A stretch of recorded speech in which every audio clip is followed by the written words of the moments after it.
नमस्कार मंडळी, मी Narayan अंबुलगेकर, Bangalore Marathi welfare association तर्फे तुमचं मनापासून स्वागत करतो. सगळ्या पार्टिसिपेंट्सला विनंती की त्यांनी आपला ऑडिओ म्यूटवर ठेवावा. आज बीएम आर्ट ऑफ इन्व्हेस्टिंग या आपल्या ग्रुपच्या पुढच्या नॉलेज सिरीज सेशन मध्ये आपण एक आगळं सेशन अरेंज केलेलं आहे.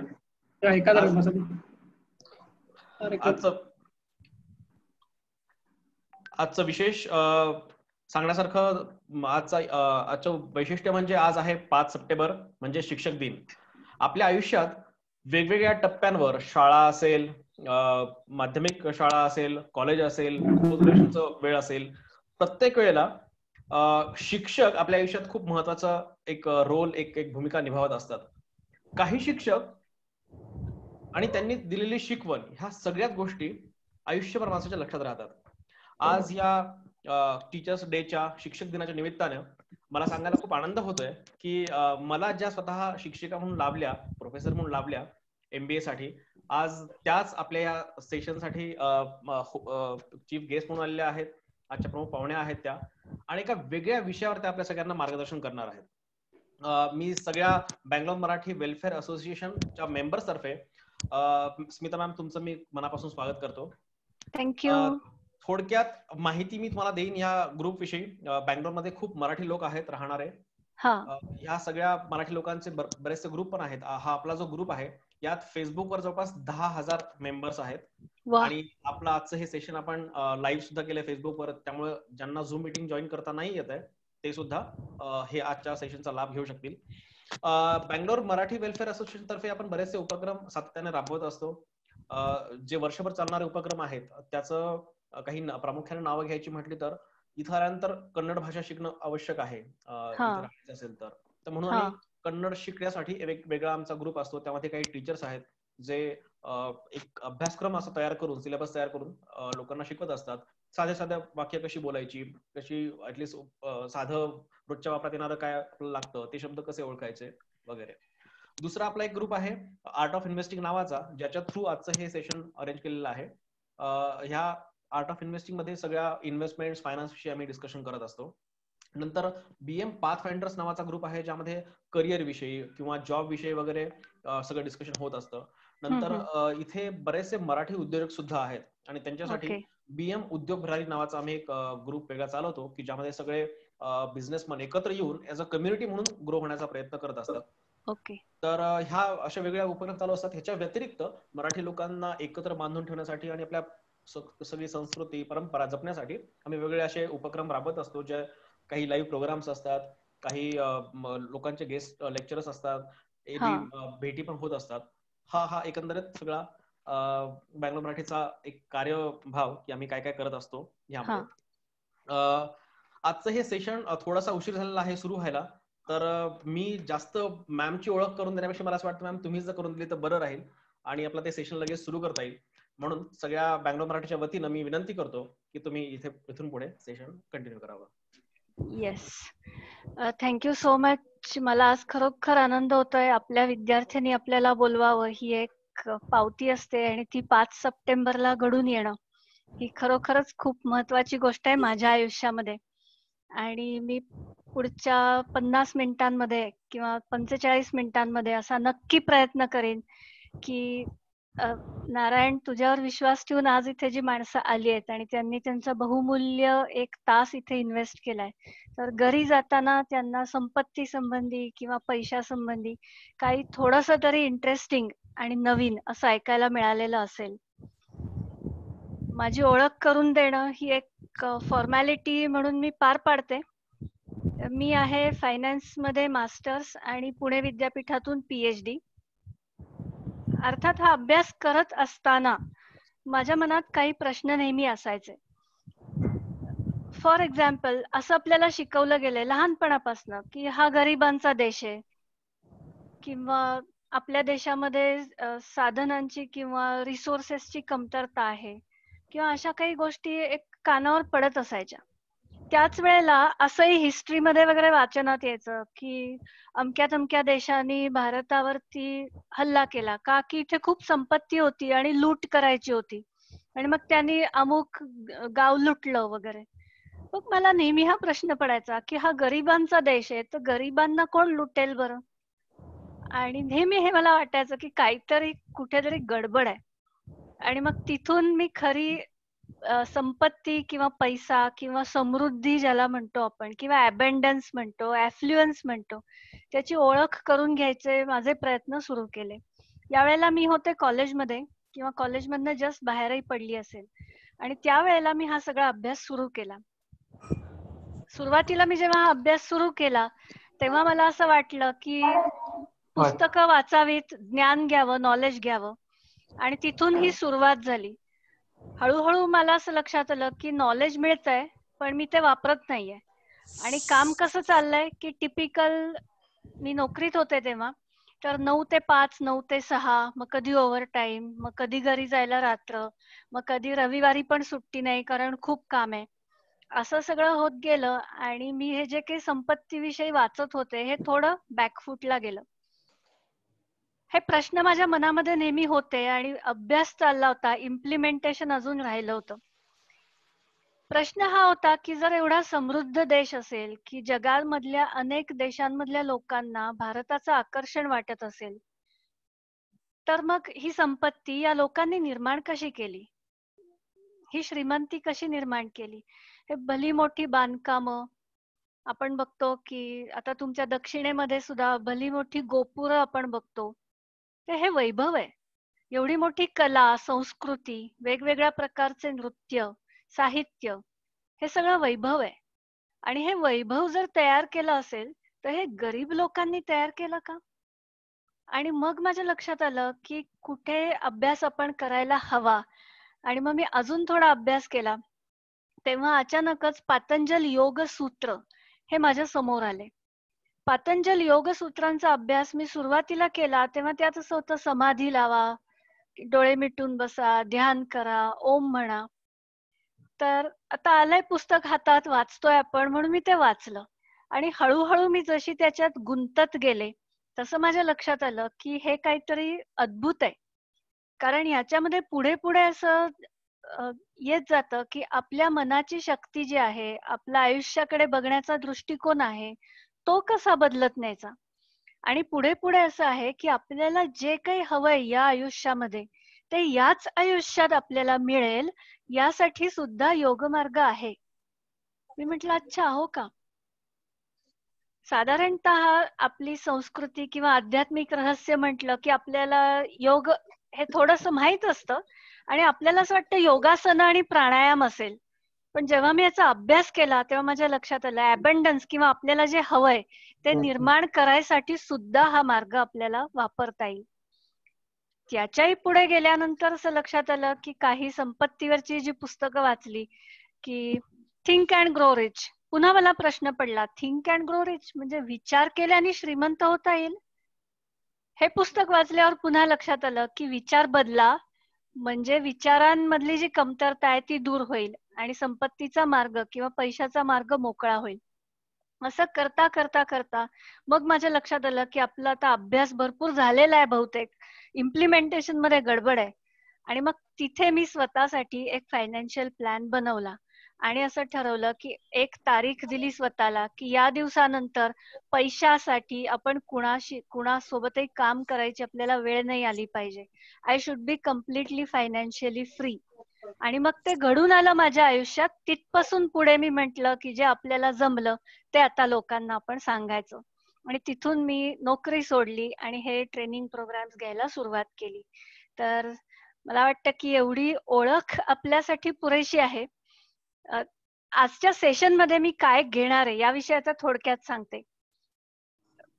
एक 2-3 प्रश्न मला ऑडियन्सला विचारायला आवडतील की आज तुम्ही या प्रोग्रामला आलायत ते तुम्ही इथे का आलात असं तुम्हाला वाटतं? स्वतःला अनम्यूट करा आणि मला हे उत्तर द्या.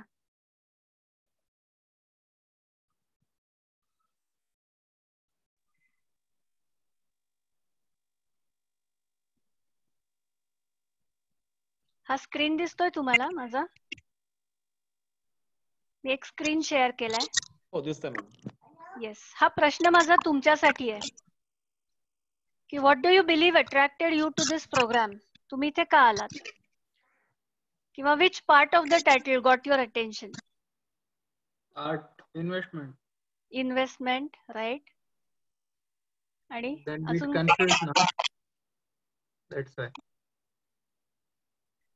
नाही, मला ऐकू नाही येते. थोडा कनेक्टिव्हिटीत प्रॉब्लेम आहे. किंवा चॅट बॉक्स मध्ये तुम्ही तुमचा प्रश्न, तुम्हाला जे वाटतं उत्तर ते लिहू शकता. हा, चॅट बॉक्स मध्ये लिहू शकता. How to control grid.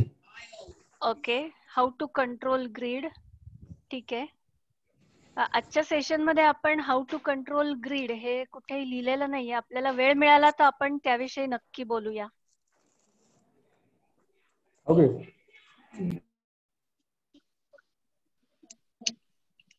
थोडस पुढे जाते मी. चॅट मध्ये एकच काहीतरी आहे.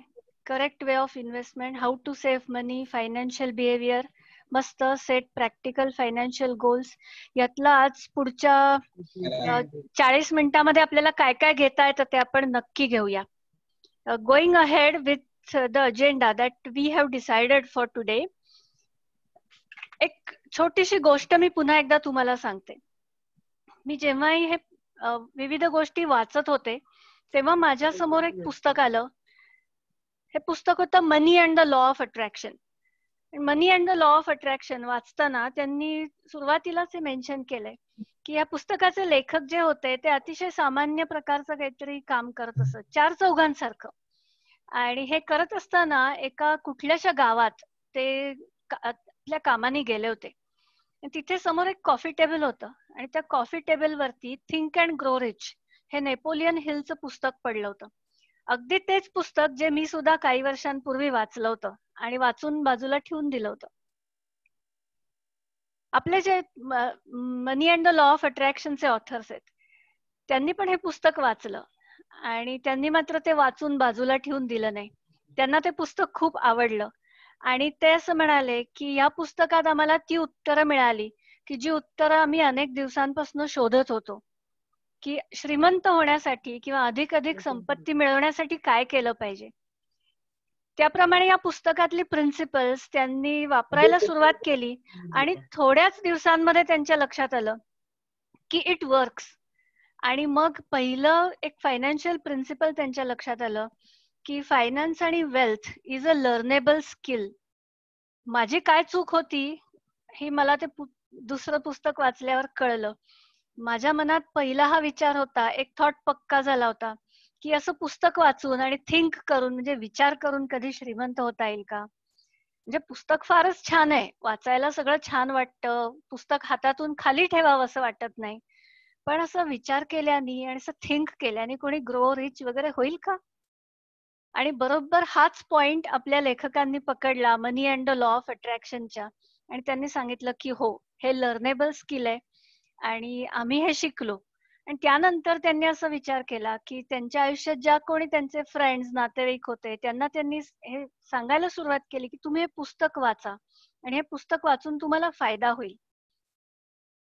हे पुस्तक मी वाचलं होतं आणि आधी मला फायदा झाला नव्हता आणि आता माझ्या लक्षात आलं की फायदा का झाला नाही. की मी हा संशय घेतला की असं विचार केल्याने कधी कोणी श्रीमंत होईल का. आणि त्या पुस्तकातली काय प्रिन्सिपल्स आहेत ती मी इम्प्लिमेंट करूनच बघितली नाहीत, मी ती वापरूनच बघितली नाहीत. दुसरं पुस्तक वाचलं money and the law of attraction आणि त्यांनी सांगितलं की आम्ही सामान्य किंवा आपण ज्याला आजकाल शून्यातनं संपत्ती वगैरे म्हणतो तशी सुरुवात केली आणि एकाच जनरेशन मध्ये आमच्या स्वतःच्या कमाईतनं आज आम्ही कॅलिफोर्नियातल्या सर्वात महागड्या वस्तीमध्ये स्वतःच्या घरामध्ये राहून हे पुस्तक लिहू शकतो. हे कसं घडलं की आम्ही जी काही प्रिन्सिपल्स वापरली ती त्यांनी त्यांच्या पद्धतीने पुन्हा money and the law of attraction या बुक मध्ये लिहिली. आणि एकदम माझ्या डोक्यामध्ये हे कनेक्टिंग द डॉट्स आपण ज्याला म्हणतो ते कनेक्टिंग द डॉट्स झालं आणि माझ्या लक्षात आलं की आपण जे पतंजल योगामध्ये लिहिलं होतं, वाचलं होतं की स्वतःला जे हवंय ते कसं मिळवायचं आणि योग सूत्रांमध्ये सिद्धी हा शब्द वापरल्याने मी अडकले होते. कारण सिद्धी हा शब्द म्हणला की आपल्याला वाटतं जादू टोणा, मंत्र, असं काहीतरी मूठ मारली की अग्नी येणार आणि तो शब्द आला आणि तिथून मी पुढे सरकले नाही.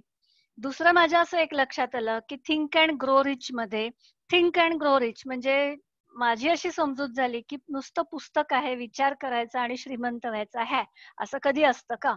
आणि असं कधी असतं का मध्ये मी पुन्हा एकदा अडकले. आणि मग माझ्या लक्षात आलं की अबंडन्स किंवा समृद्धी जी आहे, ही समृद्धी मी तेव्हा निर्माण का करू शकत नव्हते, मला का जमत नव्हतं, की मी स्वतःच त्याविषयी कन्व्हिन्स्ड नव्हते. ज्या क्षणी मी स्वतः कन्व्हिन्स्ड झाले, त्या क्षणी मला काही प्रश्नांची उत्तरं मिळाली. आणि हे प्रश्न आज मी तुम्हाला विचारणार आहे. ह्यातला पहिला प्रश्न मी आज तुम्हाला विचारते, की आपल्या मनामध्ये अगदी खोल असा एक विचार करून तुम्ही बघा आणि हे उत्तर चॅटबॉक्स मध्ये मला तुम्ही देऊ शकता, अनम्यूट करून दिलं तरी चालेल, की जेव्हाही आपण श्रीमंत माणसांना बघतो तेव्हा आपल्याला खरोखरच काय वाटतं, अगदी मनापासून काय वाटतं. ठीक आहे, 8:22 झालेत. मला वाटतं भरपूर इंटरॅक्शनला आपल्याला आज वेळ होणार नाही. जेलसी लिहिलंय कोणीतरी, होऊ शकते, बरोबर आहे. Hard work, yes. खूप कष्ट केल्यावर आपल्याला पैसे मिळतात, बरोबर आहे. आणि मग तेव्हा आपल्याला हाही प्रश्न पडतो की खूप कष्ट केल्यावर खूप पैसे का नाही मिळत? काही लोकांना मिळतात, मग सर्वांना का नाही मिळत? रिस्क वाटते, इन्स्पिरेशन वाटतं, appreciate their dedication, faith, risk and reward, बरोबर आहे.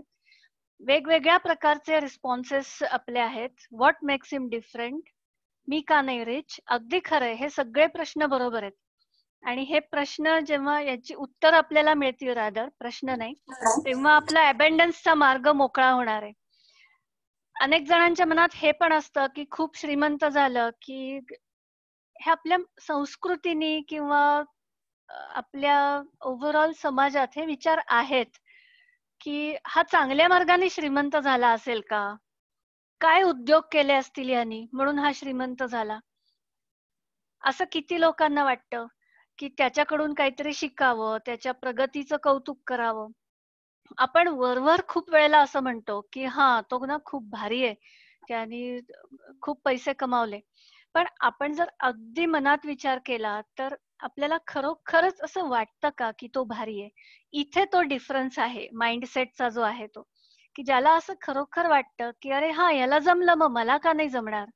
त्याला ते जमण्याची पहिली पायरी त्याने तिथे पार केली. आणि ज्याला असं वाटतं की हा मला माहितीये काय उद्योग केले असतील ते, ऍज इफ की त्यांनी फोन करून तुम्हाला सांगितलं होतं की अरे मी हे उद्योग केले बर का, मग श्रीमंत झालो.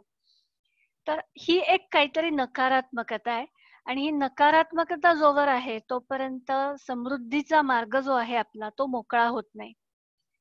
अनेक वेळेला असं वाटतं, दुसरी एक विचारसरणी असते, कोणीतरी जेलसी म्हटलं, ती पण काही प्रमाणात असते. काही प्रमाणात मला नजर लागेल का, मी सुरक्षित राहीन का, पैसेवाल्या लोकांकडे समाज कसा बघतो, अशी एक काहीतरी थोडीशी निगेटिव्हिटी आपल्या मनामध्ये जन्माला येते. अनेक वेळेला असं आपल्या डोक्यात असतं की फिल्मी आहे, टिपिकल हे फिल्मी इम्प्रेशन आहे की श्रीमंत लोक ही तितकीशी चांगली नसतात हो, आणि श्रीमंत लोक ही दुसऱ्याला त्रास देऊन श्रीमंत झालेली असतात. आता काही उदाहरणं तशी पण असतील, पण नेमकी खूपशी साहित्यामध्ये किंवा सिनेमामध्ये हे विलन श्रीमंत दाखवले गेलेत. आणि त्यामुळे आपल्याला उगाच असं वाटतं की प्रत्येक श्रीमंत माणूस हा तसाच असेल. आणि मग कुठेतरी आपल्या थॉट बिहाइंड द थॉट हा जो आहे, विचारामागचा विचार, तिथपर्यंत आपण जर पोचलो तर आपल्याला लक्षात येतं की इथे हो, आपल्यालाही कुठेतरी असं वाटतंय बर का की कदाचित श्रीमंत होण्यासाठी काहीतरी वेडवाकडं करायला लागेल का, चांगल्या मार्गाने श्रीमंत होता येतं का. म्हणजे एकीकडे आपण म्हणतोय की मला श्रीमंत व्हायचंय आणि मला त्याच्याकडनं शिकायचंय की त्याला कसं जमलं, पण त्याच्या मागे अजून एक थॉट असं आहे की कदाचित काहीतरी उद्योग केले असतील तर माझ्याच्यानी तसं काय होणार नाही बर का, मी चांगला माणूस आहे. बस, म्हणजे दोन थॉट जे आहेत, दोन विचार आहेत, त्या दोन विचारांचं कुठेतरी एक कॉन्फ्लिक्ट झालेला आहे. आणि हा चिवडा असा झालाय की बिघडलाय. म्हणजे चिवडा कधी चांगला होईल की त्याच्यामध्ये सगळ्या इन्ग्रेडियंट्सचं प्रमाण बरोबर असेल तर तो चांगला होईल. आणि इथे काय झालंय की काही इन्ग्रेडियंट्स हे चुकीचे पडल्याने तो थोडा कडवट होऊन गेलाय, बिघडली रेसिपी, आणि मग आपल्याला ती खावीशी वाटत नाही. अजून एक विचार असतो आपल्या मनामध्ये जेव्हाही आपण एखादी वस्तू खरेदी करायला जातो किंवा घ्यायला जातो तेव्हा आपल्या मनामध्ये काय विचार असतात? म्हणजे मी एक साधं एक्झाम्पल देते की आपल्याला वीज बिल आलं, इलेक्ट्रिसिटीचं बिल आलं आणि आता आपल्याला बिल भरायचंय. आता मी महाराष्ट्रात राहते, पुण्याला राहते आणि समजा मी म्हणते की मला महाराष्ट्राच्या गव्हर्नमेंट कडनं हे इलेक्ट्रिसिटीचं बिल येतं. हे बिल आल्यावरती बिल तर मी भरणार आहे कारण मी प्रामाणिक आहे, पण बिल भरताना पुन्हा थॉट बिहाइंड द थॉट काय आहे? हा थॉट बिहाइंड द थॉट असा आहे का, लुटतात केवढं बिल आलं, म्हणजे आता हा थॉट बिहाइंड द थॉट आहे. तर इथे पुन्हा काय घडलं की मला एक निगेटिव्हिटीनी ग्रासलं, मला त्याचा पत्ताच नाहीये. मला काय वाटतंय की मी एक प्रामाणिक व्यक्ती आहे, मला इलेक्ट्रिसिटीचं बिल आलं आणि आता ते ड्यू डेटच्या आधी मी भरणार आहे, याच्यात चुकलं कुठे?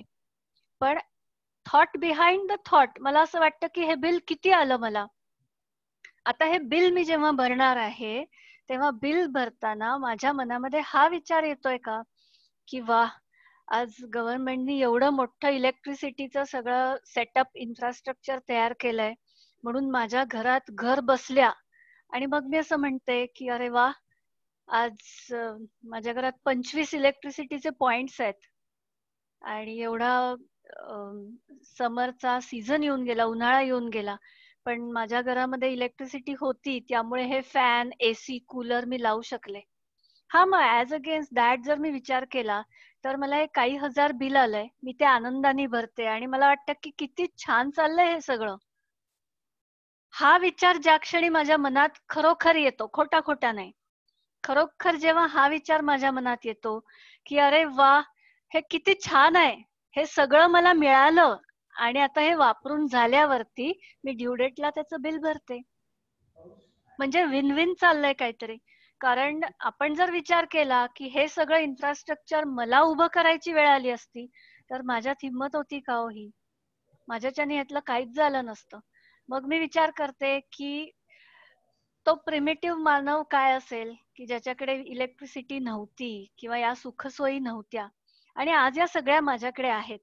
त्या क्षणी काय होतं की माझ्या मनातलं जे एक स्पंदन आहे, स्पंदन हा शब्द योगसूत्र पुन्हा पुन्हा वापरतात म्हणून मी आज तो इथे तुमच्या समोर वापरते. कारण आजचं आपलं जे सेशन आहे ते स्पिरिच्युअल सिक्रेट्स आणि आपलं रिलेशनशिप विथ मनी याविषयी प्रामुख्याने आहे. ज्या क्षणी आपल्याला असं वाटतं की हे माझं स्पंदन सुधारायला सुरुवात झाली, स्पंदन सुधारायला लागलं, मी पुन्हा एकदा हा शब्द इंग्लिश मध्ये सांगते, याला आपण आपल्या मनातलं व्हायब्रेशन किंवा अजून सोप्या भाषेत जर सांगायचं झालं तर मी म्हणते की थॉट बिहाइंड द थॉट. आपण काय बोलतोय त्याच्या मागे आत एक काय विचार आहे, तो थॉट बिहाइंड द थॉट. ज्या क्षणी मला हे खरोखरच असं वाटतं की अरे आज मी इतकी छान वेल सेटल्ड आहे की ही मॉल मधली मस्त महागडी वस्तू घ्यायला मला परवडली, त्या क्षणी माझं स्पंदन सुधारतंय. ज्या क्षणी मी असं म्हणते की बापरे हे खूप महाग आहे, हे मी घेऊ का नको, घेऊ का नको, मग याच्यापेक्षा मी दुसरं काहीतरी स्वस्तच घेऊ का, त्या क्षणी आपल्याला एक कॉन्फ्लिक्ट मनात तयार होतं की एकीकडे आपल्याला वाटतंय की मी हे घ्यावं, पण आता त्याच्यात स्पंदन काय की मी जर नॉन ब्रँडेड वस्तू घेतली तर लोक मला काय म्हणतील, तर मग मी घ्यायला हवं का एवढं ब्रँडेड, हा एक थॉट आहे. दुसरीकडे हा थॉट आहे, खरं म्हणजे मला वाटतं की ही गोष्ट 5-6 हजारची थोडी महाग आहे, ही मी नॉन ब्रँडेड घेतली तर मला 1000-1200 येऊन जाईल, मग मी ही घ्यायला हवी का. एकीकडे आपल्याला घ्यायचंय ते दुसऱ्याला दाखवायला, स्वतःला ते हवंय का, स्पंदन आपलं तिथे कन्फ्युजन मध्ये आहे, गोंधळलेलं आहे. दुसरीकडे आपल्याला असंही वाटतंय की थोडी काटकसर करावी, थोडं सेव्हिंग करावं, थोडी स्वस्तातली वस्तू घ्यावी आणि पैसे साठवावेत. आणि मग आता गोंधळलेल्या अवस्थेमध्ये आपल्याला तो खर्च करायचा आहे, तिथे योगसूत्र पुन्हा आपल्याला असं म्हणतंय की आपलं स्पंदन जे आहे हे स्पंदन थोडंसं आपलं कन्फ्युजन मध्ये आहे. म्हणजे हा पॉइंट आपण आता जो बघतोय की जेव्हाही आपल्याला आपण आता जिथे आहोत तिथून एक स्टेपनी पुढे जायचंय, नेक्स्ट लेव्हलला जायचंय, तिथे एक बॅरियर कुठे आहे आपल्याला, तर हे बॅरियर आपल्याला इथे अडवतंय की आपलं स्पंदन जे आहे ते कधी इकडे कधी इकडे असं जातंय. एकीकडे आपल्याला असं वाटतंय की मध्यमवर्गीय, काटकसर, पैसे पैसे साठवून केलेली गुंतवणूक आणि मग उभं राहिलेलं काहीतरी एक रिटायरमेंटच्या वेळी जमलेला फंड, हे आपल्याला दिसतंय. दुसरीकडे आपल्याला वाटतंय की भरपूर आपल्याकडे पैसा आहे, पगार आहे, का नाही खर्च करायचा, 4 लोक कसे राहतात बघा, मग मी राहिलं तर प्रॉब्लेम कुठे आहे. म्हणजे हे 2 विचार आपल्याला 2 ठिकाणी खेचतायत. म्हणजे असं असावं की एक ट्रेन आहे, त्या ट्रेनला एक इंजिन आहे ते या दिशेने ढकलतंय समोर आणि दुसरं इंजिन मागे खेचतंय आणि ट्रेन आहे ती तिथेच उभी राहिली. असं काहीतरी यामुळे होतंय आपलं. तर तेव्हा आपण जेव्हा पैशाच्या स्पंदनांविषयी बोलतो तेव्हा 4-5 स्पंदनांविषयी आपण बोलतो की पहिलं आहे की पैसा कमवायचा कसा, त्याच्यामध्ये आपली व्हायब्रेशन्स कशी आहेत. याच्या पुढे जाऊन आता आहे की पैसा खर्चायचा कसा, खर्च करताना पैसा खर्च करणे आणि वाचवणे किंवा स्पेंडिंग आणि सेव्हिंग या एकाच नाण्याच्या 2 बाजू आहेत. इथे जर आपलं स्पंदन गोंधळात पडलेलं असेल तर पुन्हा आपल्याला थोडा प्रॉब्लेम येणार आहे की आपलं लक्ष कुठे आहे की पैसा खर्च करताना चांगल्या मनाने आनंदाने तो खर्च करायचा आणि त्याचा उपभोग घ्यायचा. इकडे आहे का अरे माझ्या हातनं एवढा खर्च झाला मग आता मी काय करू आणि मी पैसा वाचवू शकलो नाही. इकडे नाण्याच्या दुसऱ्या बाजूकडे आपलं लक्ष आहे का, पैसा खर्च करायचा आणि पैसा वाचवायचा या एकाच नाण्याच्या 2 बाजू आहेत. आणि तेव्हा आपल्याला एक योग्य प्रकारचं फायनान्शियल प्लॅनिंग, आपली मंथली, इयरली आणि ओव्हरऑल लॉंग टर्मची बजेट्स आणि आपण किती पैसा खर्च करू शकतो, किती करायचा आहे आणि किती पैसा आपल्याला साठवायचा आहे याचं उत्तम नियोजन करणं ही दुसरी गोष्ट आहे. एकदा हे उत्तम नियोजन आपण केलं की पैसा खर्च करताना करू का नको हे जे एक स्पंदन आपलं किंवा व्हायब्रेशन बिघडवणारा थॉट बिहाइंड द थॉट आहे तो निघून जाणार आहे. म्हणजे मी पुन्हा एक एक्झाम्पल देते तुम्हाला. अशी कल्पना करा की समजा मला एक ऍडव्हान्स्ड कोर्स करायचा आहे आणि हा ऍडव्हान्स्ड कोर्स करायला मला फी भरायची. आता ही फी भरताना ही फी मी भरू का नाही असा एक माझ्या मनात विचार येतो. ज्या क्षणी मला वाटतं की ही फी मी भरली पाहिजे कारण हा ऍडव्हान्स्ड कोर्स केल्याने माझं नोकरीमध्ये माझं प्रमोशन होईल, त्याच क्षणी मला असं वाटतं की अरे आत्ताच आपण लॉकडाऊन मधनं वर आलोय आणि पूर्ण पगार पण मला मिळाला नाही आणि माझे अजून काही खर्च आहेत जे मी अजून पूर्ण केलेले नाहीत. अशा वेळेला आता कोर्सवर फी खर्च करणं हे बरोबर आहे का? आणि काय माहिती उद्या पुन्हा घरात काही आजारपण आलं आणि मला खर्च करायला लागला आणि पैसे कमी पडले तर. म्हणजे आपल्याला एकीकडे तर ही फी पण भरायची इच्छा आहे, लॉजिकली पटलंय की हे करू, त्याच वेळेला दुसरीकडनं आपण मागे खेचलो जातोय. म्हणजे खर्च करू का आणि पैसे साठवू का, वाचवू का, हे दोन्ही एकमेकांशी कॉन्फ्लिक्ट मध्ये गेले. आता इथे जर आपण नियोजन नीट केलं असेल आणि आपण ठरवलं की हो माझ्या नियोजनामध्ये किंवा माझ्या फायनान्शियल प्लॅनिंग मध्ये आता एवढं मला या कोर्सची फी भरणं नक्कीच जमण्याजोगं आहे, तर आता आपण ते त्या स्पंदनातनं किंवा त्या व्हायब्रेशन मधनं तो खर्च करतोय. ज्या क्षणी हा खर्च करायला लागले मी आता, त्या क्षणी माझ्या डोळ्यासमोर इमेजेस यायला लागल्या. आता या इमेजेस काय येणार आहेत? मी म्हणते की चला तर पुढचे 3 महिने मी हा कोर्स करते, त्यानुसार मी आता माझी टाइम मॅनेजमेंट करणार बर का. आणि खूप दिवसात मी एक्झामिनेशन दिली नाहीये, तर थोडा मला आता माझ्या वाचनाचा स्पीड वाढवला पाहिजे. आणखीन मग मी आता असं करेन, मी सकाळी लवकर उठीन बर का आणि सकाळी स्वतःसाठी मी 2 तास स्पेअर करीन. म्हणजे मी काय करीन की या कोर्सचा मला पुरेपूर फायदा होईल. आणि मग पुन्हा एक इमेज माझ्या डोळ्यासमोर येते की त्या इमेज मध्ये मला दिसतं की एक सर्टिफिकेट आहे. त्या सर्टिफिकेटवर मी स्वतःचं नाव बघते. मी म्हणते की अरे वा, मी स्मिता सोवनी, हार्वर्ड रिटर्न्ड. आणि मी खरोखरच आहे बर का. आणि मी म्हणते अरे हार्वर्ड पर्यंत मी जाऊन पोचले की. आणि हार्वर्ड मध्ये जाऊन आलेल्या व्यक्तीला प्रमोशन कसं नाही मिळणार, तर मी तर आता एलिजिबल आहे प्रमोशनला. आता माझ्या डोळ्यासमोर एक अजून इमेज येते. त्या इमेज मध्ये मी असं पाहते की मी माझं खरोखरच प्रमोशन झालेलं आहे आणि माझा आता पगारही वाढलाय आणि या वाढलेल्या पगाराचा मी विचार करते तेव्हा मला वाटतं की अरे हा, या कोर्सची ही फी भरणं म्हणजे फार योग्य डिसिजन होता. आता मी स्वतःला कुठल्या स्पंदनात ठेवलं, कुठल्या व्हायब्रेशन मध्ये ठेवलं. इथे कोणीतरी पॉइंट्स लिहिलेत की पॉझिटिव्ह माइंडसेट. परफेक्ट शब्द वापरलाय त्यांनी. मी स्वतःला या पॉझिटिव्ह माइंडसेट मध्ये ठेवलं आणि आता आपण जो हा पॉइंट पुन्हा पुन्हा डिस्कस करतोय की पैसा खर्च करताना मला काय वाटतंय, पैसा खर्च करताना मला त्यातनं आनंद घ्यावा असं वाटतंय, पैसा नको खर्चायला असं स्पंदन आता नाही. आता हे माझं व्हायब्रेशन असं आहे की हा पैसा आहे, मी हा खर्च करते आणि या पैशाचा आनंद घेते.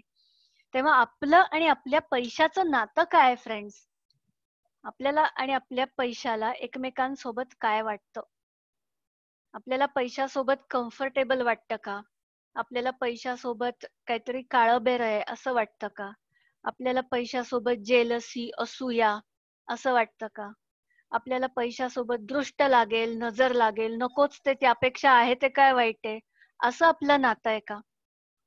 विविध प्रकारे, अनेक प्रकारे आपण बघतो की पैसा तर हवाय, पण पैशाविषयी विचार करताना आपले विचार फोकस्ड नाहीयेत, एका दिशेने चालले नाहीयेत.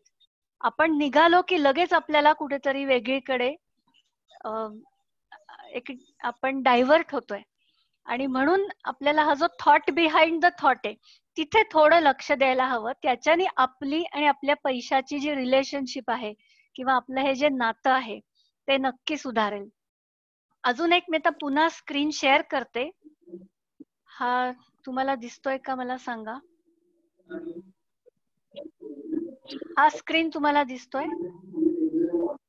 हे काय ओळखीचं चित्र दिसतंय का स्क्रीनवर?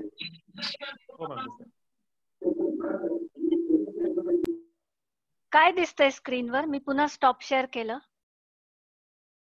आपण स्क्रीनवर काय बघितलं? Yes, visible. हो, लक्ष्मी बघितली आपण, बरोबर आहे. आपण स्क्रीनवरती गॉडेस लक्ष्मीचं चित्र बघितलं. आपले आजच्या ऑडियन्स मधले आपण सगळे लोक हे मराठी बोलणारे आहोत. आपल्यातल्या किती लोकांना, आता मी पुन्हा एकदा हा प्रश्न विचारते, वेळ थोडा कमी आहे म्हणून मी याचं उत्तरही स्वतःच देते. जेव्हाही आपल्याला देवीचा विचार करायचा असतो किंवा गॉडेसचा विचार करायचा असतो, आपल्या घरी आपण आरती वगैरे करत असतो, पूजा पाठ करतो, तेव्हा किती वेळेला आपण लक्ष्मीविषयी विचार करतो? आपल्या माइंडसेट मध्ये आपलं आणि लक्ष्मीचं हे नातं आपण त्या पद्धतीने बांधलं आहे का? मला माहिती नाही, हा प्रश्न तुम्ही स्वतःला विचारायचा आहे. आपल्याला असं वाटतंय का की गॉडेसची तर सगळी रूप आहेत, देवीची सगळी रूप आहेत, बरोबर आहे, पण आपण कदाचित असं केलं का की आपल्याला असं वाटतंय सरस्वतीशी नातं जोडणं हे जास्त महत्वाचं आहे? मी असं कुठेही म्हणत नाही की सरस्वती भारी आणि लक्ष्मी कमी भारी, किंवा लक्ष्मी जास्त महत्वाची आणि सरस्वती कमी महत्वाची. थॉट बिहाइंड द थॉट मध्ये आपल्याला जर पैसा कमवताना हा विचार येत नसेल की जेव्हा मी पैसा कमावते तेव्हा मी साक्षात परमेश्वरी शक्ती सोबत काम करत आहे, हा विचार आपल्या मनात येतो का? हा विचार अभ्यास करताना आपल्या मनात येतो, बरोबर आहे. मग हाच विचार पैशाविषयी आपल्या मनात येतो का? आणि आपलं व्हायब्रेशन अजून छान करायला आपल्याला आज एक अजून क्लू मिळाला. संपत्ती म्हणजे काय आहे? साक्षात परमेश्वर येते, बरोबर आहे. आपण तिला लक्ष्मी असं नाव दिलंय, फाईन, नाव द्यायलाच पाहिजे असं काही नाही, पण ही एक एनर्जी आहे का? परमेश्वरी तत्व म्हणजे शेवटी काय? आपल्या पातंजल योग सूत्रांमध्ये कुठेही त्यांनी देव किंवा देवी हा शब्द नाही वापरलेला. त्यांनी शक्ती हा शब्द वापरलाय, ऊर्जा हा शब्द वापरलाय, थोडक्यात एनर्जी हा शब्द वापरलाय. मग पैसा ही एक एनर्जी आहे. मग त्या एनर्जीशी तितक्या केअरफुली आणि तेवढ्या प्रेमाने आपण आपलं रिलेशनशिप बांधलाय का? हा प्रश्न आपल्या अनेक मानसिक अडथळे किंवा निगेटिव्ह थिंकिंग जे आहे ते थिंकिंग दूर करायला आपल्याला मदत करेल. याच्याही पुढे जाऊन मी आता पुन्हा अजून एक प्रश्न तुम्हाला विचारते. लक्ष्मीची अनेक रूप आहेत ज्याला आपण ओळखतो, तर आपल्या कल्चरमध्ये लक्ष्मीची आणि आपली अजून एक ओळख आहे. लक्ष्मीचं एक रूप आहे गृहलक्ष्मी. गृहलक्ष्मी, किती पुरुषांना असं वाटतं की त्यांची पत्नी ही साक्षात एनर्जी स्वरूप आहे? जे धार्मिक आहेत आणि लक्ष्मी नाव वापरू इच्छितात त्यांनी लक्ष्मी नाव वापरायला काहीच हरकत नाही. ज्यांना असं वाटतं की नाही आम्ही लक्ष्मी म्हणजे देवी या स्वरूपात नाही बघत, पण तरीही हा प्रश्न इट स्टिल रिमेन्स की किती लोक आपल्या पत्नीकडे एक जिवंत फॉर्म ऑफ एनर्जी आपल्या सोबत आहे असं तिच्याकडे बघतात. आणि किती स्त्रिया, किती लेडीज स्वतःला असं मानतात की मी स्वतः साक्षात त्या एनर्जीचं रूप आहे. हा एक खूप महत्वाचा पॉइंट आज आपण इथे चर्चेला घेतलाय फ्रेंड्स, की ह्याच्यामुळे आपलं आणि आपल्या फायनान्शियल पोझिशनचं किंवा सांपत्तिक स्थितीचं किंवा आपल्या सुख समृद्धीचं नातं इन्स्टंट बदलणार आहे. कारण कुठल्याही कुटुंबामध्ये स्त्री आणि पुरुष, पती आणि पत्नी किंवा जे मॅरिड नाहीयेत त्यांनी आपल्या आई आणि बाबांचा विचार करा. लक्षात घ्या की जिथे कुटुंबातले हे स्त्री पुरुष एकमेकांशी छान सुखाने गुण्या गोविंदानी न भांडता प्रेमाने राहतायत, तिथेच लक्ष्मीलाही यावंसं वाटेल ना. जिथे दोन इगोज किंवा दोन अहंकारांचं सतत एक वॉर चाललंय की नवरा जास्ती हुशार आहे का बायको जास्ती हुशार आहे, का एक जण दुसऱ्यावरती खूप कुरघोडी करायला बघतोय, तुझ्यापेक्षा मी शहाणा हे दाखवायला बघतोय, किंवा असं काही घडतंय की तुझ्या माहेरून पैसे आण असं काही सांगितलं जातंय, किंवा असं काही सांगितलं जातंय की आपलं लग्न झालं त्या दिवशी 2 वर्षापूर्वी 5 वर्षापूर्वी तुझ्या माहेरचे लोक माझ्याशी असे वागले होते. आपलं आपण मन मोठं केलं का? आणि आपल्याला तेव्हा जी गोष्ट आवडली नव्हती ती आता सोडून दिली का? ती गोष्ट आपण जेव्हा आता सोडून देऊ तेव्हा आपलं आणि आपल्या गृहलक्ष्मीचं नातं आहे ते पहिलं सुधारणार आहे. आणि हे नातं जेव्हा सुधारेल तेव्हा हे एनर्जी स्वरूप जी लक्ष्मी आहे, जी पैशाच्या रूपात आपल्याकडे येऊ शकते, तिला आपल्याकडे यावंसं वाटेल. आपण आपली आणि आपल्या पैशाची किंवा आपल्या सांपत्तिक स्थितीची जी एकमेकांसोबत नातेसंबंधाची आजची परिस्थिती आहे तिच्याकडे बघण्याचा प्रयत्न करतोय. इथे आलेले प्रत्येक कुटुंब वेगळं आहे आणि प्रत्येकाच्या घरामध्ये काय चालतं हे वेगळं असणार आहे. त्याविषयी आज या प्लॅटफॉर्मवर आपण इथे अजिबात चर्चा करत नाही आहोत. चर्चा आपण याची करतोय की असं म्हटलं जातं की लक्ष्मी चंचल आहे आणि पैसा सुद्धा एका जागी स्थिर राहत नाही. आणि मग अशीच आपली ही गृहलक्ष्मी आहे की गृहलक्ष्मी सुद्धा एनर्जीच्या स्वरूपात आहे. तिचे थोडे मूड स्विंग होतात, मूड बदलत राहतात. चंचल आहे थोडी, ती रुसते, रागवते, पुन्हा पहिल्यासारखी हसायला खिदळायला लागते. मग ती जशी आहे चंचल आहे थोडीशी, तर तिला आपण तसं स्वीकारलं का? आणि इथे जेव्हा आपल्याला एक संपूर्ण स्वीकार दिसेल एकमेकांच्या नात्याचा की पती आणि पत्नी, त्याच क्षणी आपल्याला दिसेल की आपलं आणि ही जी एनर्जी स्वरूप संपत्ती आहे किंवा पैसा आहे याचं नातं कुठेतरी सुधारायला सुरुवात झाली. हा विषय थोडासा खोल आहे, 2 मिनिटात सांगून होईल असं नाही, पण मला 5 मिनिटात जेवढं इथे सांगता आलं तेवढं मी सांगण्याचा प्रयत्न केला. एका वाक्यात पुन्हा एकदा समअप करते की आपल्या संस्कृतीमध्ये असं म्हटलं गेलंय की लक्ष्मीचं एक रूप आहे गृहलक्ष्मी. गृहलक्ष्मी म्हणजे आपली पत्नी किंवा घरातली स्त्री. मग घरात जेवढ्या म्हणून स्त्रिया आहेत, जेवढ्या लेडीज आहेत, या लेडीज कडे जर आपण तेवढ्या सन्मानाने बघितलं की अरे या सुद्धा साक्षात लक्ष्मीचंच रूप आहेत आणि यांना आपण जेव्हा मान सन्मानाने वागवतोय तेव्हा साक्षात लक्ष्मीला तेवढ्या रिस्पेक्टफुली आपण वागवतोय. ज्या क्षणी आपण हा विचार करू तेव्हा आपलं आणि संपत्तीचं किंवा पैशाचं जे नातं आहे ते आज जेवढं आहे त्याच्याहून अधिक चांगलं व्हायला नक्की सुरुवात होईल. कारण का आहे की आपण पुन्हा पुन्हा हा विचार करतोय की आपलं स्पंदन जे आहे किंवा आपलं व्हायब्रेशन जे आहे ते व्हायब्रेशन आपल्याला इथे बदलता येतं. योगसूत्रांमध्ये ते म्हणतात पिंडी ते ब्रह्मांडी. पिंड म्हणजे मी, हे श्राद्धाचे पिंड वगैरे ते तसलं कर्मकांड आणि मी काहीच बोलत नाही हा. तर पिंड म्हणजे थोडक्यात हे आपलं शरीर.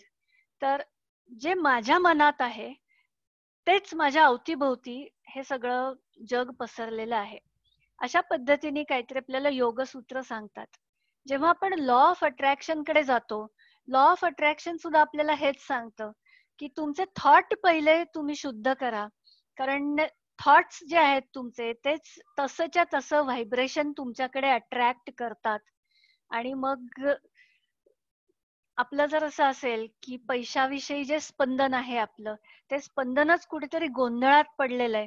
इथे मी बरोबर किंवा चूक, निगेटिव्ह किंवा पॉझिटिव्ह असं काहीच म्हणत नाही, पण गोंधळात पडलेलं जर ते असेल तर आपल्या आयुष्यामध्ये पण तसाच केऑस निर्माण होणार आहे. आणि म्हणून आपल्याला, आपण आता मागचे 20-25 मिनिटं आपण ह्याच्यावरती इन्व्हेस्ट केली की आपली पैशाविषयी किंवा वेल्थ विषयी ओव्हरऑल स्पंदना कशी आहेत, आपली व्हायब्रेशन्स कशी आहेत, आपला थॉट बिहाइंड द थॉट काय, तिथून आपल्याला सुरुवात करायला लागेल. त्याच्यानंतर आपण आलो की पैसा खर्च करताना सुद्धा एक नियोजनपूर्वक का होईना त्यात खर्च करताना सुद्धा आपल्याला आनंद घेता आला पाहिजे. कारण तो पैसा आहे म्हणून ती वस्तू, म्हणून ती सेवा आपल्या घरी आली. पैसा नसता तर ते आपल्याला नसतं घेता आलं. आणि मग पैशाविषयी आपण तेवढे थँकफुल आहोत का, हा आपला पुढचा विचार आहे. आणि मग ते थँकफुल, मी ते उदाहरण तुम्हाला MSCBचं दिलं. मी जर थँकफुल असेन की अरे हो, हे एवढं सगळं इन्फ्रास्ट्रक्चर आहे, त्याच्यात एक कुठला तरी फ्लॅट माझा किरकोळ आहे, माझ्याकडे एवढी कपॅसिटी नव्हती की मी हे एवढं इन्फ्रास्ट्रक्चर जनरेट करीन, पण हे आज आम्ही को क्रिएट केलंय लाईफ. कसं को क्रिएट केलंय की एक संस्था सरकारी आहे आणि एक मी स्मिता, आम्ही दोघांनी मिळून हे आजचं सेशन को क्रिएट केलंय. नाहीतर आज माझ्या घरामध्ये ही इलेक्ट्रिसिटी नसती आणि हे अशा पद्धतीने मी बँगलोरच्या इतक्या लोकांशी आज कनेक्ट होऊ शकले नसते. सो आय एम को creating this with my nation, with my government, with my country. हे म्हटल्यावरती मी थँकफुली इलेक्ट्रिसिटी बिल भरते आणि म्हणते हा खूप छान झालं. आणि तिथे एक माझं स्वतःचं मी जे स्पंदन आहे किंवा स्वतःचं व्हायब्रेशन आहे हे छान करून घेतलं. इथपर्यंत कोणाला काही विचारायचं असेल तर विचारा. सेशन बोरिंग झालं का, कंटाळा आला का? तसं असेल तरी मला सांगा. विषय खूप मोठा आहे. आवडतंय सेशन? आपण पुढे जाऊया. कोणाला असं वाटत असेल मॅडम खूप बोललात, बोर झाला, आता बास करा, तर तसं मला सांगायला काहीच हरकत नाही. आत्ताच्या आत्ता इथे एक आपल्याला, येस थँक्यू सो मच, आत्ताच्या आत्ता आपल्याला एक छोटासा एक्सरसाइज करायचा आहे. करणार? तुम्ही आता जिथेही कुठे आहात तुमची पर्स किंवा पैशाचं पाकिट घेऊन येता. मला द्यायचं नाहीये हा काही. आपल्याला आपलं पैशाचं पाकिट उघडून बघायचंय आणि आपण ते कसं ठेवलंय. आपलं आणि आपलं पैशाचं नातं सुधारण्याविषयी आजचं आपलं सेशन आहे. आपण म्हणतोय आपलं आणि आपल्या पैशाविषयीचं जे एकमेकांसोबतचं नातं आहे ते आपल्याला सुधारायचंय. ते बरोबर आहे, चूक आहे, मी काही कोणावर कॉमेंट करत नाही. आज आपण जिथे आहोत तिथून एक स्टेपने पुढे जायचंय, एवढंच आपल्याला म्हणायचंय. आणि बघा बरं आपल्या पर्समध्ये काय दिसतंय. आपल्या पर्समध्ये आपल्याला असं दिसेल, आपली वेळ संपत आलीये, मी आता शेवटचा पॉइंट घेते आणि थांबते. आपल्या पर्समध्ये आपल्याला असं दिसेल, विशेष करून आपण आज जेवढ्या लेडीज इथे आहोत ना, आपल्या पर्समध्ये दुनियाभरातल्या वस्तू भरल्या आहेत बघा. आपल्याला तिथे असं वाटतं की एनर्जीनी यावं, आणि एनर्जीला कुठे यावं असं वाटेल जिथे आपण कुठले तरी आउटडेटेड चिठ्ठ्या चपाट्या टाकल्या आहेत, कुठले तरी जुने फोटो टाकलेत, किंवा चॉकलेट खाल्लं तर त्या चॉकलेटचं रॅपर पण त्यातच टाकलंय. असं जर का असेल, आपली पर्स किंवा आपण जिथे पैसे ठेवतो ती जागा जर नीट ऑर्गनाइज्ड आणि स्वच्छ नसेल तर तिथे एनर्जीला यावंसं वाटेल का? आणि मग पुन्हा एकदा मी आपल्या सेशनच्या आपल्या लिफलेटमध्ये आपण त्या ब्रोशरमध्ये म्हणलं होतं की काही आध्यात्मिक रहस्यांविषयी पण आपण बोलणार आहोत. तर हे आपल्याला शिकवलं गेलंय लहानपणापासून की हात फिरे तिथे लक्ष्मी वसे, किंवा ये लक्ष्मी बैस पाटी माझे घर तुझ्यासाठी. तर मग पाटी म्हणजे पाट देतोय लक्ष्मीला बसायला. आजकाल कोणी पाट देणार नाही, आपण सुंदर भारीतल्या सोफ्यावर तिला बसवू. पण त्या सोफ्यावरती बाहेरून आल्यावरती पडलेलं एक काहीतरी हेल्मेट तसंच वाकडं पडलंय, इकडून सॉक्स काढले तेही तिथेच पडलेत, किल्ल्या पडल्यात, कुठल्या तरी कीज पडल्यात. तिथेच आपण एकदम बाहेरून आल्यावरती फुसफुस करून खूप सारं सॅनिटायझर मारलं आणि मग आपण तिथे ही एनर्जी क्रिएट केली की काय बाहेर एवढा ट्रॅफिक जॅम होता, ते पार्किंग मला मिळालं नाही, बँगलोर मधल्या ट्रॅफिक जॅमनी माझं एकदम डोकं फिरलं. आणि तिथे आपण म्हणतोय ये लक्ष्मी इथे बैस तू, तर लक्ष्मी म्हणते की बापरे, यांच्याच्यानी स्वतःचेच प्रॉब्लेम अजून सॉल्व्ह नाही झाले, अजून मी कुठे यांच्या घरी जाऊ. त्यामुळे लक्ष्मी म्हणते शांत हो बाळा, तुझं सगळं एक ऑर्गनाइज कर, नीट आवर तुझं, मग मी विचार करते. तेव्हा हा पॉइंट आपण बघितला की आपण बोलतोय एक, पण वागताना तसंच आपण वागतोय असं नाहीये. म्हणतोय आपण की मला ती एनर्जी पाहिजे, पण त्या एनर्जीला आपल्याकडे यावंसं वाटेल अशी आपली वागणूक नाहीये. आणि म्हणून मी एक एक्झाम्पल तुम्हाला दिलं की आपले पैशाचं पाकिट तेवढं ऑर्गनाइज्ड आहे का. ऑर्गनाइज्ड नसेल तर ते करून घ्या. त्यासाठी काही खूप मोठी आपल्याला शिकवण दुसऱ्याकडनं घ्यायची गरज नाहीये.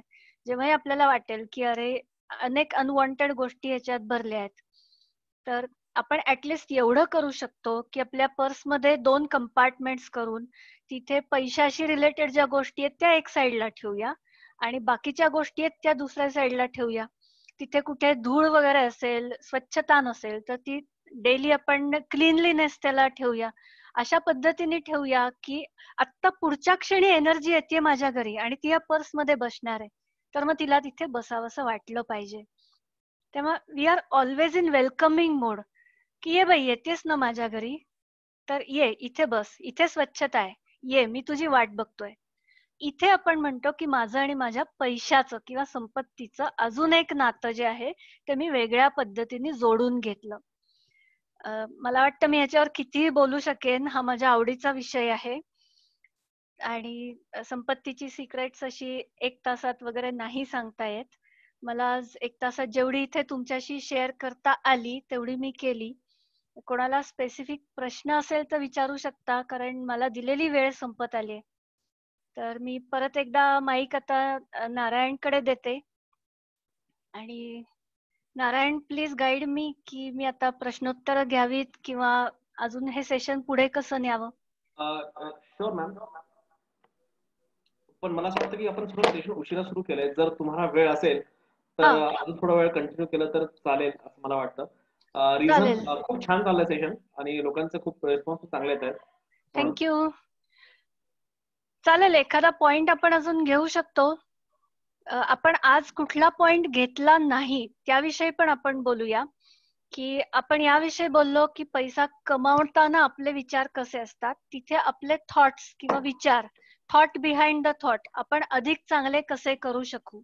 दुसरा एक पॉइंट आपण पाहिला की पैसा सेव्ह करणे आणि पैसा स्पेंड करणे या दोन्ही, किंवा पैसा खर्च करणे आणि पैसा साठवणे या दोन्ही एकाच नाण्याच्या बाजू आहेत.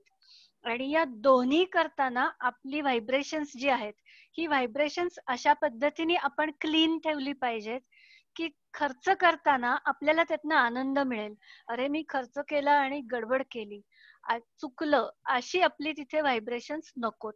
हे 2 पॉइंट आपण पाहिले. तिसरा पॉइंट आपण हा पाहिला की जो प्युअरली आध्यात्मिक स्वरूपाचा होता, की पैशाला आपण एनर्जी असं मानलं आहे. आणि आपण असं म्हणलं की योगसूत्रांमध्ये कुठेही त्यांनी देव देवी हा शब्द नाही वापरला, त्यांनी एनर्जी किंवा शक्ती किंवा ऊर्जा हा शब्द वापरलाय. ऊर्जा हा नेहमी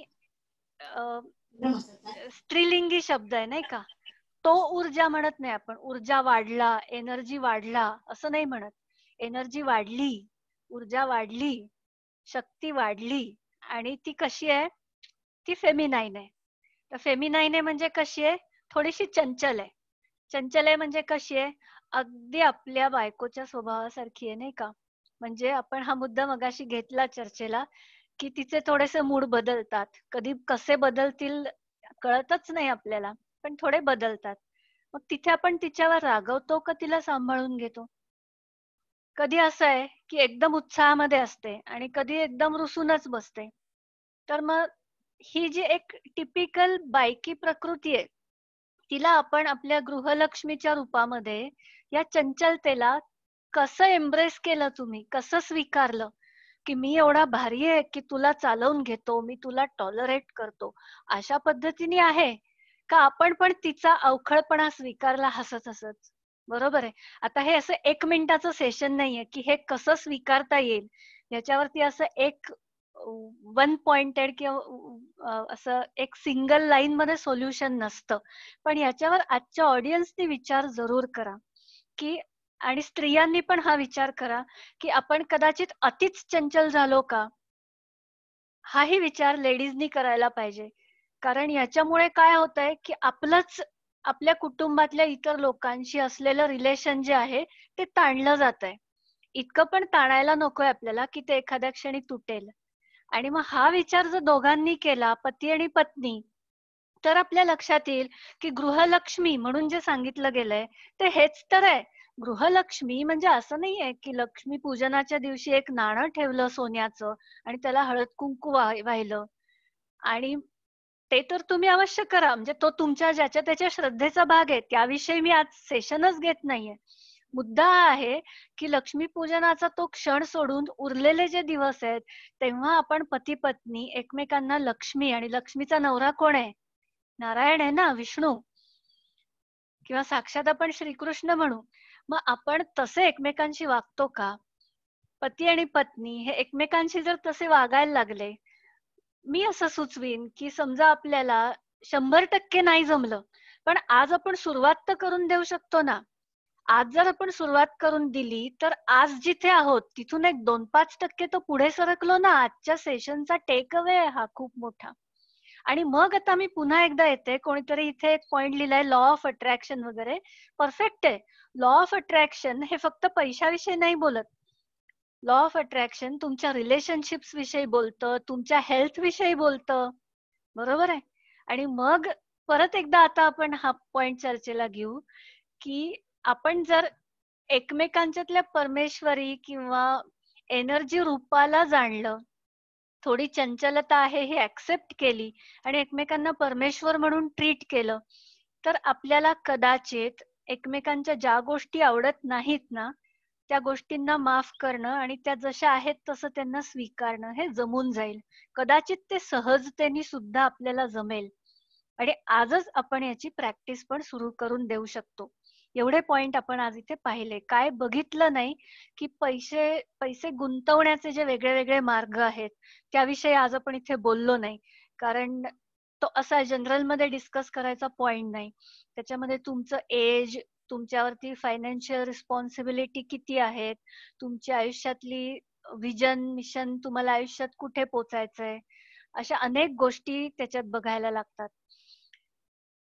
पर्सनल फायनान्स थोडक्यात सांगायचं तर याविषयी आज आपण इथे नाही बोललो आणि आपण बोलणारही नव्हतो आज त्याविषयी. याच्या पुढे जाऊन आपण याविषयी पण आज नाही बोललो की पैसा वाढवण्याच्या दृष्टीने मल्टिपल सोर्सेस मध्ये असं म्हटलं जातं की don't keep all the eggs in the same basket. तर हा पैसा डायव्हर्सिफाईड करून वेगवेगळ्या गोष्टींमध्ये कसा ठेवायचा, आयुष्यात कुठल्या वयामध्ये आपल्याला कुठून पैसे मिळायला सुरुवात झाली पाहिजे, कुठल्या गुंतवणुकी या थोड्याशा फसव्या असतात, खऱ्या नसतात, आणि आपण जेवढे पैसे त्यात टाकले तेवढे आपल्याला परत मिळतीलच असं नाही. हा फायनान्शियल मॅनेजमेंटचा एक खूप मोठा भाग आहे, पण आपण आज तो नाही चर्चेला घेतला कारण आजच्या अजेंडामध्ये तो नव्हता. तेव्हा हे सेशन संपल्यावर घरी जाताना हा पॉइंट नका डोक्यात ठेवू की अरे या मॅडम शेअर मार्केट विषयी बोलल्याच नाहीत, किंवा मला गोल्ड विषयी विचारायचं होतं, किंवा मला अजून XYZ म्युच्युअल फंड विषयी बोलायचं होतं, पण ते तर काही बोलल्याच नाहीत. तर हा इन्व्हेस्टमेंट पार्ट जो आहे, सुरुवातीला कोणीतरी सांगितलं होतं की आम्हाला याविषयी ऐकायला आवडेल, म्हणून मी हा पॉइंट इथे क्लिअर करते की आजच्या अजेंडामध्ये आपण हा पॉइंट घेतला नव्हता. पण ही तुमची गुंतवणुकीची फोरम आहे मला वाटतं, आणि हे पॉइंट वेगवेगळे एक्सपर्ट इथे येत असतील आणि तुम्ही चर्चेला घेत असाल. तर प्रायमरीली आज आपण हे पाहिलं की आपली आणि आपल्या पैशाविषयी आपली रिलेशनशिप कशी आहे, ही आपली आपण ओळखण्याचा आजपर्यंत कदाचित प्रयत्न नव्हता केला, तो आज आपण इथून सुरुवात केली. आपला पहिला टेक अवे आजचा हा झाला की we got a direction to think over a certain point की मी पैशाकडे कसं बघतो. मी पैसा कमावताना त्याच्याकडे एक छान मस्त एनर्जी माझ्याकडे येणार आहे, आणि पैसा खर्च करताना मस्त मी ही एक एनर्जी दिली आणि त्याच्यातनं ही वस्तू किंवा ही सर्व्हिस घेतली आणि आहा काय मला छान वाटतंय, हे स्पंदन आपण तयार करतोय का, याविषयी आपण पहिलं बोललो. दुसरं आपण थोडी स्पिरिच्युअल रिलेशनशिप विषयी बोललो, गृहलक्ष्मी वगैरे. तिसरं आपण हे बोललो की एनर्जीला जर आपल्याकडे यावंसं वाटावं अशी आपली इच्छा असेल तर त्या पद्धतीने आपण आपलं घर, आपण आपलं पैशाचं पाकिट किंवा जिथे पैसे ठेवतो ती गोष्ट तशी तयार ठेवायला पाहिजे. एक गोष्ट सांगते आणि आजचं सेशन संपवते. आमच्या या टाईपच्या सेशन मध्ये आम्ही एका कंपनीत कामगारांचं हे सेशन घेत होतो आणि कामगारांचं सेशन घेताना आम्ही काही तिथे अफर्मेशन्स कशी लिहायची, गोल्स कशी ठरवायची, असं काही मुद्दे लिहित होतो. हे लिहिताना तिथे एक तोताराम नावाचा माणूस आला. ही गोष्ट मी फेसबुकवर पण लिहिली आहे, ज्यांना इंटरेस्ट असेल डिटेलमध्ये वाचू शकता. तर तोताराम म्हणाला, ते तुम्ही सांगताय मॅडम ते सगळं ऐकायला खूप भारी वाटतंय, पण असं केल्याने कधी पैसा येईल का? मी तोतारामला म्हटलं की तोताराम, आपल्याला नुसता पैसा म्हणजे नोटेचा काहीच उपयोग नाहीये. त्या नोटेचं तू काय करणार? तर नोट खर्च करायची आपल्याला, तर ते पैसे खर्च करून तू काय मिळवू इच्छितोस आयुष्यात त्याविषयी तू विचार कर. तोतारामला नीट लक्षात नाही आलं. तो म्हणाला, म्हणजे आता ही साधारण 5-1 वर्षांपूर्वीची गोष्ट आहे. तोताराम म्हणाला की खूप दिवसांपासून मी म्हणतोय की एक स्कूटर घेईन, तर आपल्यावर खूप जबाबदाऱ्या आहेत घरी, आपल्याच्यानी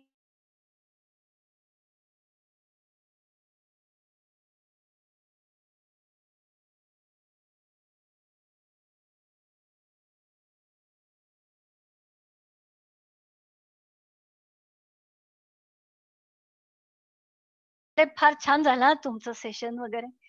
आणि झालं, कंपनीत आम्ही टाटा बाय बाय केलं. 1 महिन्याभराने पुन्हा त्याच कंपनीमध्ये दुसऱ्या एका बॅचला माझं दुसरं सेशन होतं. तर तेव्हा ही व्यक्ती समोरनं आली. तर मला नावं लक्षात नव्हती, पण हा डायलॉग मला थोडा आठवला की काहीतरी स्कूटर घेण्याविषयी बोलणारा हाच माणूस बहुतेक होता. त्यांना म्हटलं, आली का स्कूटर तुमच्या दारात? तर म्हटलं की नाही, ते काय असं लेक्चर ऐकून काय स्कूटर दारात येते का? मला एक्झॅक्ट समजलं की ते कुठे अडकलेत तोताराम साहेब, कारण मी स्वतः तिथे अडकलेली होते फ्रेंड्स. मला हेच वाटत होतं की पैसा कमवणे हे लर्नेबल स्किल नाही, हे तुमच्या नशिबात असावं लागतं तरच तुम्हाला मिळतं, वगैरे वगैरे. आणि अनेक गोष्टी अशा माझ्या मनात होत्या ज्या मी आज नाही, सगळ्या नाही बोलत इथे. मी त्यांना म्हटलं की सांगा बरं, तुमच्याकडे स्कूटर आली की पहिल्यांदा तुमच्या डबल सीट कुणाला बसवणार आणि कुठे फिरवणार? तर मला म्हणाले, आधी येऊ तर द्या घरी, मग बघू. हा, आता थॉट बिहाइंड द थॉट सापडला तोताराम साहेबांचा. तोताराम साहेबांनी ऑलरेडी ठरवलंय की आपण इथे काम करतो, आपल्याला एवढाच पगार आहे आणि आपल्या कुटुंबात जेवढ्या रिस्पॉन्सिबिलिटी आहेत ते लक्षात घेऊन सध्या सायकलच आपल्याला परवडू शकते. पण त्यामुळे आपण काही असं स्वप्न वगैरे बघायचं नाहीये. Dear mister Totaram, you are not capable of buying a 2 wheeler for yourself. तू आधी काय कर की पैसा आला की ही जबाबदारी, मग ती जबाबदारी, मग ती जबाबदारी, आणि तेवढंच तुला मिळणार आहे. स्वतःसाठी स्कूटर घ्यायला पैसे मिळवणे की तुझी कपॅसिटीच नाहीये. हा सगळा थॉट बिहाइंड द थॉट आहे. याविषयी तोताराम साहेबांना आपल्या काहीही कल्पना नव्हती. तोतारामशी जेव्हा मी 1 to 1 फेस टू फेस बोलले, तोतारामला म्हटलं की ऍटलिस्ट असं आपण विचार करून बघू की खरोखर असं काहीतरी घडलं की स्कूटर आलीच तुमच्याकडे, तर मग काय मला तुमच्या मागे डबल सीट घेऊन जाणार आहात का? सांगा बरं, कुणाला घेऊन जाणार? मग माझ्या विनोदावर हसले बर का ते, म्हणजे काय जोक करता मॅडम? मग म्हणाले की आईला घेऊन जाणार की पहिल्यांदा, आधी आईला घेऊन जाणार, मग बायकोला घेऊन जाणार. मी म्हंटल की वा, खूपच छान आहे. तर आता आपण पुन्हा जेव्हा भेटू तेव्हा मला सांगा की आधी आईला घेऊन गेलात बरोबर का बायकोला घेऊन गेलात? अरे मग आम्ही पुन्हा हसलो. त्यांना म्हटलं, कुठे गाडी उभी करणार तुमच्या घराच्या इथे? आधी येऊ द्या, गाडी बघू, तसं आपण राहतो ते तिथे एवढी जागा नाहीये. मी म्हटलं ठीक आहे, मग तिथे जी काही जागा आहे ती साफसूफ करून घ्या, घर मालकांशी बोला की मालक आता आम्ही स्कूटर घेणार आहोत बर का, तर आता अमक्या तमक्या तारखेनंतर इथे मी थोडी ही जागा स्कूटर पार्किंग साठी वापरू का? आणि घर मालक तुम्हाला हो म्हणतील. ते म्हणले हा, असा मी विचारच नव्हता केला. मी म्हणलं आता हा विचार करा, कारण हा थॉट बिहाइंड द थॉट, आपलं व्हायब्रेशन जे आहे हे व्हायब्रेशन चुकवतोय. म्हणजे लेक्चर छान वाटलं पण निरुपयोगी आहे. म्हणजे कंटाळा आला नाही पण असं काय घडत नसतं. हा थॉट बिहाइंड द थॉट आजच्या ऑडियन्स मध्ये जर तयार होत असेल, त्या thought behind the thought Madhane आता लगेच सगळ्यांनी बाहेर पडा, त्यासाठी मी तोतारामची गोष्ट सांगितली. त्यानंतर गंमत अशी झाली की पुन्हा 1-2 महिन्यांनी मी तोतारामच्या कंपनीत गेले, तेव्हा हे साहेब पेढे घेऊन हजर होते. तर मी तोतारामला म्हणलं की काय तोताराम, काय गुड न्यूज तुमच्याकडे? ते लगेच म्हणाले आली की स्कूटर. मी म्हटलं कसं काय घडलं चमत्कार? ते म्हणले तसं चमत्कार म्हणायचा तर चमत्कारच झाला. ते काय झालं, कुठली तरी स्कीम होती, त्या स्कीम मध्ये असं झालं, स्कीम ही कुठल्या तरी टू व्हीलरच्या कंपनीची होती. ज्या कुठल्या कंपनीची स्कूटर त्यांनी घेतली त्या कंपनीची स्कीम होती. तर त्या कंपनीचे मार्केटिंगचे एक साहेब होते. तर त्या साहेबांची आणि माझी ओळख झाली आणि ते साहेब म्हणाले की तोताराम, तुम्ही जर एकदम 5 स्कूटर बुक केल्या किंवा 10 स्कूटर बुक केल्या तोताराम, तर मी असं करीन, मी तुमच्या कंपनीत येईन आणि तुमच्या साहेबांशी बोलीन आणि त्यांना विचारीन की असं काही करता येईल का की तुमच्या पगारातनं ते आम्हाला डायरेक्ट काही हप्ता देतील स्कूटरच्या EMI चा आणि आम्ही तुम्हाला कर्ज देऊ शकू, असं काही मी बोलीन. तर तोताराम म्हणला की हा, आता ह्याच्यात काय कठीण आहे, अनेक लोक असे असतातच की ज्यांना EMI वरती हप्त्यावर स्कूटर घ्यायची असते. तर मी बोललो थोड्या लोकांशी आणि मग आम्ही लोक गोळा झालो आणि मग त्या कंपनीच्या साहेबांनी आपल्याला स्कीम करून दिली.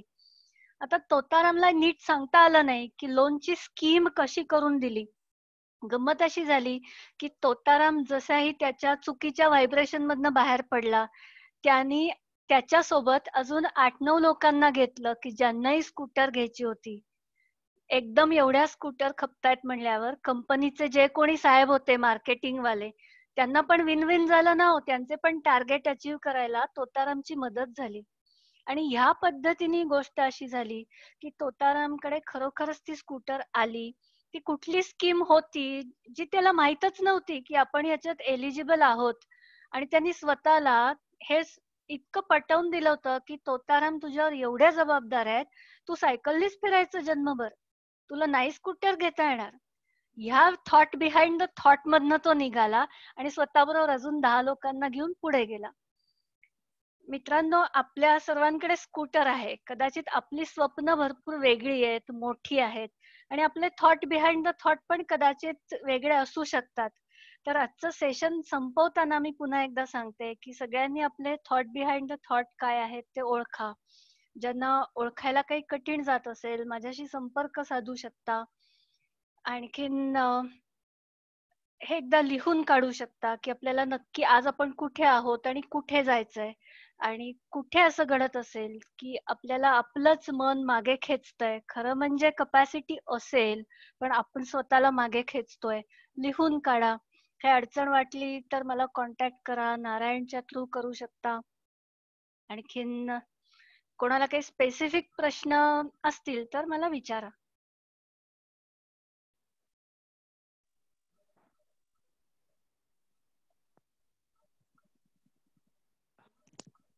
Ma'am, thank you so much. म्हणजे थँक्यू नारायण. शब्द नाहीयेत थँक्यू सो मच. कसं झालं सांगायला. थँक्यू. एकच म्हणेल, थॉट प्रोव्होकिंग खूप वेगळ्या पद्धतीचं तुम्ही आज एक मला व्ह्यू दिलात पैशांकडे पाहण्याचा. आम्ही ह्या माध्यमातून, हा जो ग्रुप आहे आर्ट ऑफ इन्व्हेस्टिंग, ह्याच्यामधनं पैसा कसा कमवायचा किंवा कमवला असेल तर कुठे कुठे गुंतवायचा ह्याच्याविषयी खूप सारे सेशन घेत असतो, नेहमी डिस्कशन होत असतं आमचं. पण ह्या पैशांकडे कशा पद्धतीने पाहायला हवं, माझं खरंच रिलेशन असं आहे किंवा रिलेशन असावं का किंवा असतं का हे तर मला माहित नव्हतं कधी. आज पहिल्यांदा तुम्ही आम्हाला एक उद्धृत केलं की असं काहीतरी स्वतःला विचारले पाहिजे हे प्रश्न म्हणून. खूपच छान झालं आजचं सेशन. म्हणजे थँक्यू सो मच. आणि झूम वर तो पाहत असाल तुम्ही की चालूच आहेत कमेंट्स वगैरे. Thank you so much. मी सगळ्या पार्टिसिपंटना विनंती करतो की जर कोणाला काही प्रश्न विचारायचा असेल स्पेसिफिक तर तुम्हाला मी अनम्यूट करेन प्रश्न विचारू शकता. कोणीतरी मला पुस्तकांची नावं विचारली आहेत. एक think and grow rich, Napoleon हिलचं पुस्तक आहे. थिंक अँड ग्रो रिच हे पुस्तक आहे. लॉ ऑफ अट्रॅक्शन कोणीतरी, yes, think and grow rich. Law of attraction विषयी बरंच लोकांना ऑलरेडी माहित असतं. मी जे आध्यात्मिक बोलले हे कोणालाही विशेष माहिती असेल असं मला वाटत नाही. काय घडलं की साधारण मागचे 1000 वर्ष आपण म्हणू की आपण वेगळ्या पद्धतीच्या एका कालखंडातनं गेलो, आपला देश. आणि त्यात पुन्हा ब्रिटिश लोक आल्यानंतर हे जास्त करून काय केलं गेलं की आपण इंग्लिश एज्युकेशन घ्यायला लागलो. याच्यात काही चूक आहे असं मी म्हणत नाही, पण हळूहळू आपली जी जुनी पुस्तकं किंवा ग्रंथ आहेत हे आपल्याला वाचता येईन असे झाले. आणि त्यामुळे आपल्याला असं वाटायला लागलं की ही आध्यात्मिक रहस्य म्हणजे काहीतरी खूपच वेगळं आहे की काय. खरं म्हणजे ते तसं नाहीये, आपल्या आयुष्याचाच एक तो भाग आहे. आणखीन त्या पॉइंट ऑफ व्ह्यूनी ज्यांना वाचन करायचं असेल त्यांनी पतंजल योगाचा 3रा अध्याय वाचा. पतंजल योग, मी इथे परत टाईप करते.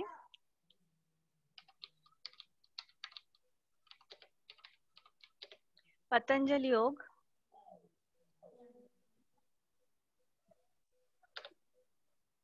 याचा 3रा अध्याय तुम्ही वाचा.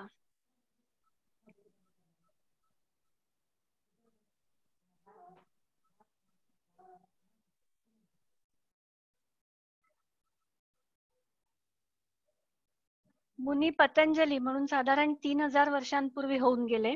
यांनी काय केलं की स्कॅटर्ड असं जे नॉलेज होतं इकडे तिकडे पडलेलं, तर हे नॉलेज त्यांनी योगसूत्रांच्या रूपामध्ये एकत्र बांधलं. सूत्र म्हणजे धागा ओवलेला. म्हणजे समजा आता माझ्या गळ्यामध्ये हे असेल तर हे एक सूत्र आहे, हे एकमेकांच्यात नीट धाग्यात बांधलेलं आहे. हे तुटलं तर काय होईल की काही मणी इकडे काही इकडे असे पडतील आणि प्रत्येकाला त्याचा एकच पॉइंट त्या नॉलेजचा त्याच्या विजन मध्ये येईल असं घडत होतं. म्हणून मग पतंजली मुनींनी काय केलं की ती सगळे स्कॅटर्ड जे नॉलेजचे तुकडे होते ते एका सूत्रात बांधले. इतकी साधी सोपी गोष्ट आहे ही पतंजल योगसूत्र. ही सामान्य माणसानी आध्यात्मिक किंवा चांगल्या मार्गाने, स्पिरिच्युअल मार्गाने, किंवा अजून सोपं करून सांगते की वाकड्या मार्गाने न जाता आपल्या रोजच्या आयुष्यात आपल्याला जे लागतं ते सगळं कसं मिळवावं, इन्क्लुडिंग तब्येत, शक्ती किंवा एनर्जी जी आहे तिच्याशी एकरूप होणं, समाधी, मेडिटेशन हे कसं करावं हे, आणि मॅनिफेस्टेशन, आजकालच्या भाषेत आपण मॅनिफेस्टेशन म्हणतो, त्यांनी सिद्धी शब्द वापरलेला आहे. तर हे सगळं आपल्याला योगसूत्रांमध्ये सांगितलंय. ज्यांना अधिक इंटरेस्ट असेल नारायणकडनं माझा फोन नंबर पण घेऊ शकता आणि अजून काही विचारायचं असेल तर विचारू शकता. मॅम तुमचं मी लिंक्डइन प्रोफाईल पेस्ट करतोय चॅट बॉक्स. हो, ज्यांना हवा असेल ते मॅमशी पण डायरेक्टली कनेक्ट होऊ शकतात लिंक्डइन थ्रू. हो. आणि मी खरं समजू शकतो की आजच्या सेशन नंतर मॅम तुम्हाला विचारण्यापेक्षा स्वतःला विचारण्यासारखे बरेचसे प्रश्न पडलेले आहेत की काय विचारायला हवं स्वतःला, बऱ्याचशा गोष्टींविषयी, बऱ्याचशा नात्यांविषयी. तर आम्ही नक्की हा विचार करू आणि परत काही लागलं तर नक्की तुमच्याशी कनेक्ट करतील लोक असेल तर. खास आजचं हे सेशन अरेंज केलं 5 सप्टेंबरला, त्यासाठी तुम्ही अवेलेबल झाला तुमच्या बिझी शेड्यूल मधून, त्याबद्दल तुमचे खरंच मनापासून धन्यवाद. माझी खूप इच्छा होती बऱ्याच दिवसांची तुमचं सेशन एक व्हावं BM साठी, आणि आजच्या मुहूर्तात झालं हे तर खूपच छान झालं. खूप छान झालं. अगदी मला खूप आनंद होतोय आणि तुम्ही सगळ्यांनी एवढा वेळात वेळ काढला. आणि आजकाल इतके वेबिनार झालेत आणि त्याच्यावरनं मीम्स पण येतात, लोकांना थोडं बोर होतं, कदाचित पहिले 5 मिनिट जॉईन होऊन लोक निघून पण जातात. पण आय एम सो हॅपी की तुम्ही सगळे अजून इथे आहात आणि ही पावती आहे की तुम्हाला यातनं काहीतरी थोडा तरी टेक अवे मिळाला. Thank you so much. परत एकदा तुम्हाला बँगलोर मराठी वेलफेअर असोसिएशन कडनं खूप खूप धन्यवाद. थँक्यू. ओके.